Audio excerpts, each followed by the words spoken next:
real-time tracking of everything, of the idea that you could see all the planes, the executive jet traffic, and product placement from all that stuff. We talk about cell phones, that there's a level of thing. Back here when the FAA say there's no right to privacy. When they said that, I was wondering, why was somebody even asking the FAA for a right to privacy? I thought it was a really interesting idea about that. So, this also is one of the fields, the FAA, that the air traffic control and FAA, this is just, an untapped market out there for looking at things that are out there.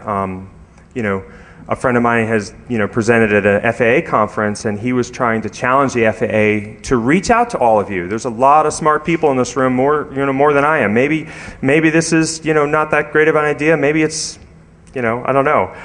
So I kind of look at, marketing as, potentially good or evil. I'm not into that whole, walking by a billboard and it's me and I get a product placement ad for me. Let's hope it's not Viagra, but so that kind of idea of this central database that with 20 or less antennas in key markets, that's just listening, receiving only, not transmitting, and actually trying to make the database yourself. In my view, it's an interesting idea from the fact of the FAA that in some ways that's their crown jewels. If you were to be able to reproduce it, not hack them, let them do whatever they want, reproduce it with the fact that ADS-B is going to be transmitting all that stuff. So, kind of neat idea. And then also, if anybody wants to help, please feel free to come talk to me, and maybe you got another idea that you want. It talked about that. Obviously it was a little quick for the talk. I'll take just one or two quick questions, and I know that they're going to cut me right off at 20 minutes because there's another speaker here. Yes, sir, I'll try to repeat your question. Go ahead. Oh, do I have any technical references for the format? Yes, they're all out there on the internets. The ADS-B protocols and everything, and right now UPS UPS is actually, they've equipped all their aircraft with ADS-B. The Capstone project in Alaska, they have their planes. Now from a safety point of view, yes, in Alaska they had a lot of safety positive with ADS-B from being able to now see small planes in there where radar coverage was not to that extent. So yes.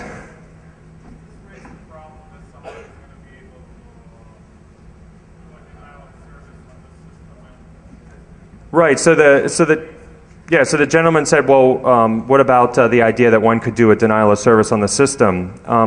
In a report that the FAA published that I have in my notes, the FAA felt that, now get this, you want to take this good or bad, the FAA felt that there's no change in the risk to denial of service from now till with ADS-B.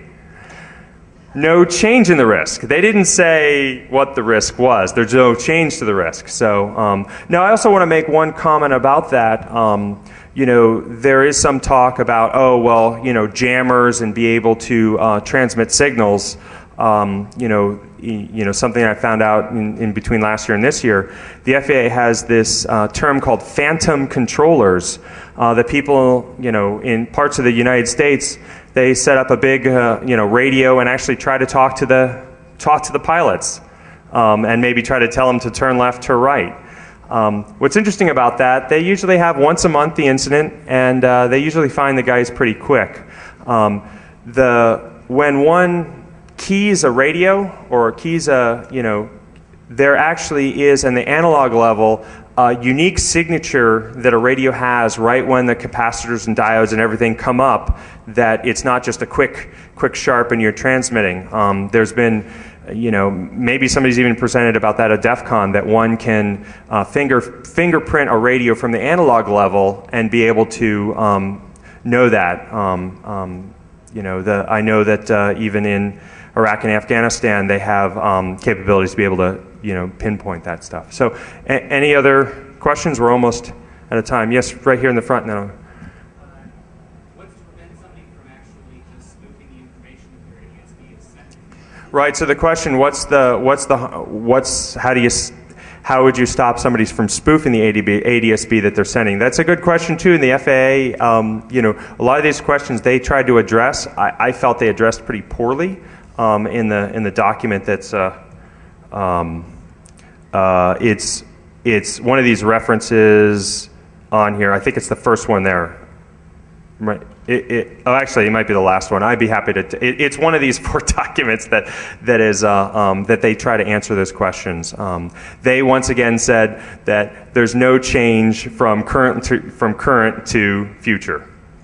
So they didn't. It's not like they answered the question. And this gentleman and then we're done. Okay. So thank you very much. And if you'd like to talk to me, I'll be right across the hall. I'll be happy to chat with anyone. Thank you very much for your time. Please enjoy your DEF CON.